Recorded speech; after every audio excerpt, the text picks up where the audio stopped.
किसी भी समय यह खबर आ सकती है कि प्रधानमंत्री ने 25 मंत्रियों से इस्तीफा ले लिया। फिर अगले ही पल यह भी सुनने में आ सकता है कि कुछ लोगों को उन्होंने चाय पर बुलाया है। टी पार्टी का इंतजार कर रहे लोग जानते हैं कि उसका मतलब क्या है। यह सौभाग्य उन्हीं को मिलेगा जिन्हें मंत्री पद की शपथ लेनी है। प्रधानमंत्री 28 अगस्त से 1 सितंबर तक उज्बेकिस्तान और किर्गिस्तान की यात्रा पर जा रहे हैं। ऐसे में अब यह कहानी छन कर आ रही है कि पीएम की वापसी पर कभी भी मोदी मंत्रिमंडल का बहुप्रतीक्षित विस्तार हो सकता है। तो क्या गुजरात की तरह सारे बदल दिए जाएंगे या इस कोठी का दान उस कोठी में कर कुछ नए लोगों की एंट्री भर करा ली जाएगी? बीजेपी का अपना होमवर्क लगभग पूरा हो चुका है, बस सहयोगी दलों का मामला थोड़ा पेंडिंग है। यूपी का कोई डिप्टी सीएम क्या दिल्ली आ रहा है? नीतीश कुमार ने किसका नाम आगे बढ़ा दिया है? चिराग पासवान जो चाहते हैं वो विभाग क्या उन्हें मिल जाएगा? और क्या बीजेपी के राष्ट्रीय अध्यक्ष रहे नेता की मंत्रिमंडल से छुट्टी हो सकती है? राजधानी में इन सब की बात। नमस्कार, मैं हूं पंकज झा।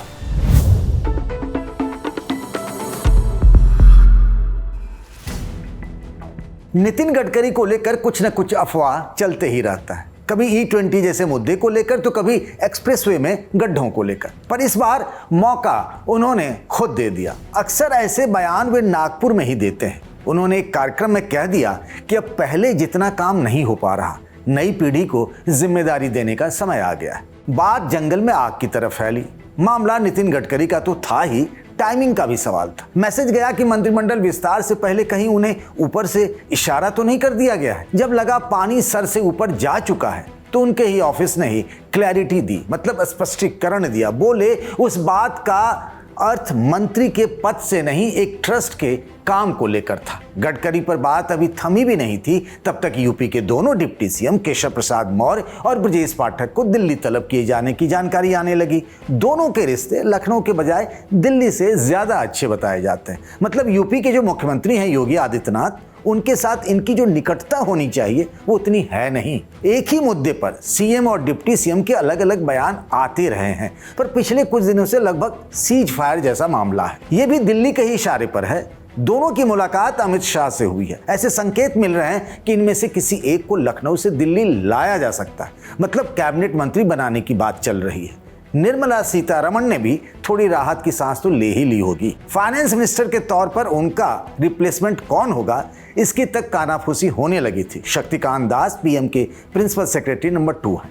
उनके नाम की चर्चा हो रही थी, पर उनके जन्मदिन पर जिस तरीके से पीएम ने उनके काम को सराहा, यानी बर्थडे मैसेज के तौर पर, अभी इस प्रसंग पर लगभग विराम सा है। लेकिन प्रधानमंत्री के स्वभाव को आप जानते हैं ना। मनोहर लाल खट्टर हरियाणा के सीएम थे, प्रधानमंत्री भी वहां के दौरे पर थे। एक कार्यक्रम में जमकर खट्टर की तारीफ की और अगले ही दिन वे बदल भी दिए गए। तो होने के लिए कुछ भी हो सकता है। मंत्रिमंडल के सदस्य इस बात को जानते हैं। एक ही साथ 2 कैबिनेट मंत्रियों से मुलाकात हुई जो अलग अलग राज्यों से आते हैं। इनमें से एक की चाहत प्रदेश का मुख्यमंत्री बनने की भी है। गाहे बगाहे ये बात मीडिया में अंदर बाहर होती भी रहती है। मुलाकात हुई तो बात कैबिनेट विस्तार पर हुई। ये पूछने पर कि अब तो नितिन नवीन की टीम भी आ गई है, अब किस बात की देरी है, उनका जवाब था, हम लोग भी वेट एंड वॉच मोड में ही हैं, क्योंकि किसी को कुछ पता तो है नहीं कौन रहेगा, किसकी छुट्टी हो जाएगी। तो पक्का हो जाए ये सब, तो फिर मन से काम में लगा जाए। प्रधानमंत्री मोदी भी जानते हैं कि उनकी सरकार बैकफुट पर है, खासकर जंतर मंतर वाले प्रोटेस्ट के बाद से ही। जो सरकार इस्तीफे न देने का दम भरती थी, छात्र जब अड़ गए तो उसे इस्तीफा देना पड़ा। कोई गोली नहीं चली है कहने वाली सरकार के सामने जब राहुल गांधी डटे तो पैलेट गन का FIR भी दर्ज करना पड़ा। मोदी के तीसरे कार्यकाल के जो 60 महीने हैं उसमें से 27 तो बीत गए, मतलब आधा बीता आधा बाकी है।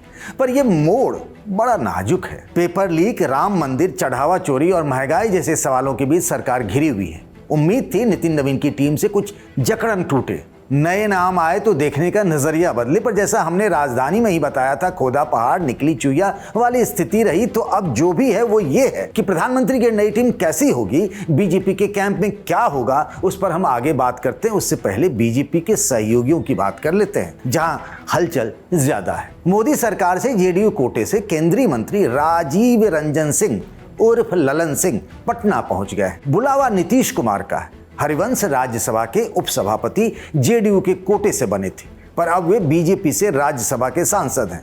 तो जेडीयू का दावा है कि इसके बदले उन्हें स्वतंत्र प्रभार वाला एक राज्य मंत्री मिले।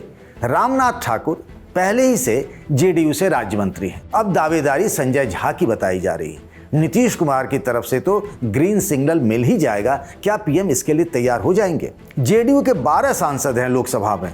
मन तो 5 लोकसभा एमपी वाले चिराग पासवान का भी मचल रहा है। उन्होंने इमोशनल कार्ड खेला है कि उनके पिताजी यानी दिवंगत रामविलास पासवान के पास जैसी मिनिस्ट्री होती थी उनमें से कुछ उन्हें या एक मिल जाए। अभी वे फूड प्रोसेसिंग मिनिस्टर हैं।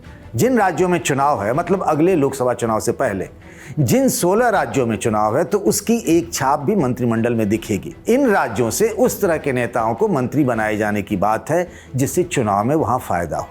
जैसे यूपी से शुरुआत करते हैं। पूर्वांचल के एक ब्राह्मण नेता को कैबिनेट में जगह देने की चर्चा है। अगर डिप्टी सीएम ब्रजेश पाठक को दिल्ली में जगह नहीं मिलती है, वो लखनऊ में ही रहते हैं, तो 7 राज्यसभा सांसद आम आदमी पार्टी से बीजेपी में आए। उनमें से एक संदीप पाठक की अमित शाह से मुलाकात के बाद नितिन नवीन की टीम में एंट्री हो चुकी है। तो अब राघव चड्ढा की एंट्री तय मानी जा रही है। मोदी अभी तक 68 मंत्रियों की टीम के साथ काम कर रहे थे।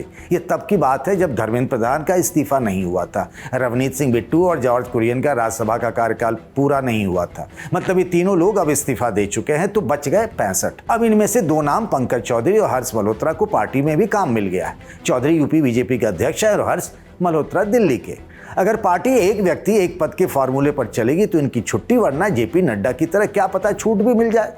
मतलब मंत्री भी रहे और पार्टी के प्रदेश प्रमुख भी। तो अब बात ये हो गई है कि 15 पद खाली हैं और 20-25 लोगों को या तो बाहर किया जा सकता है। मतलब कुल मिलाकर कम से कम 30 नए लोगों की एंट्री हो सकती है मंत्रिमंडल में। अगर ऐसा हुआ तो फिर बात ये होगी कि चेहरा वही, टीम नई। प्रधानमंत्री के सामने सबसे बड़ी चुनौती फटीग फैक्टर को दूर करने की होगी। मतलब जो लंबे समय से मंत्री हैं, नाम वही, चेहरे वही, उनकी जगह फ्रेश फेस लाए जाएंगे। हाल के दिनों में उन्होंने सभी मंत्रालयों के सचिवों के साथ 3 बार बैठक की है, तो उनके पास सभी का परफॉर्मेंस कार्ड है। जिनका परफॉर्मेंस ठीक नहीं, उन्हें बाहर किया जा सकता है। अब सबसे बड़ी बात वोटों के हिसाब किताब की। सरकार का बैलेंस बिगड़ रहा है। यूजीसी गाइडलाइन और आरक्षण जैसे विवाद के बाद बीजेपी का कोर वोटर, मतलब सामान्य वर्ग के लोग नाराज हैं। इस इशू को भी एड्रेस करना इस ख्याल के साथ कि जो अर्जित वोटर है, मतलब ओबीसी और एससी एसटी समुदाय के, उनका भी यथावत स्नेह बना रहे।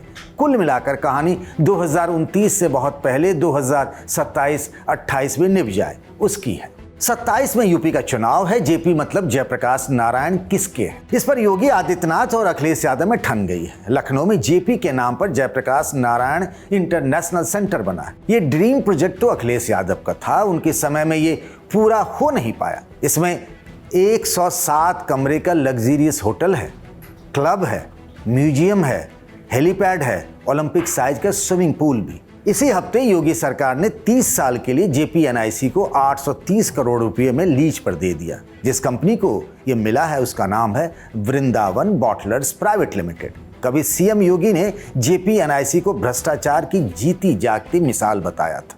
अब अखिलेश उन पर ऐसे ही आरोप लगा रहे हैं। आप यहां से निकलेंगे, आरएमएल की तरफ जाएंगे, आपको ठीक सामने एक खड़ी बिल्डिंग दिखाई देगी। वो खड़ी बिल्डिंग है जेपीएनआईसी। डीपीआर था उसका 200 करोड़ का। कितना खर्च हुआ? खर्च हो गया 800 करोड़ और अभी भी अधूरी है। यह है सपा का विकास का मॉडल। कम से कम बीजेपी को ये तो ख्याल रखना ही चाहिए था कि जेपी बेचने से पहले बीजेपी में 2 शब्द तो उनके ही आते हैं, और गठन के समय तो उनको आपने सम्मान देकर के तस्वीर रखी थी स्टेज पर। और लगता है तो ये कि भाजपा सरकार नहीं, दुकानदार हैं ये लोग, दुकानदार हैं ये, सरकार नहीं चला रहे हैं, इसीलिए बेच रहे हैं ये लोग। और या यूं कहें कि कोई खरीदार नहीं मिलना, नहीं तो ये बीजेपी बेच दे। जयप्रकाश नारायण पर जो मौजूदा मुख्यमंत्री और पूर्व मुख्यमंत्री भिड़ गए हैं, आपको क्या लगता है इनमें से किसका दावा सही है? बताइएगा कमेंट बॉक्स में। राजधानी में आज के लिए बस इतना ही। इस वीडियो को बनाया साथी शुभम ने। बाकी खबरों के लिए बने रहिए द लल्लन टॉप के साथ।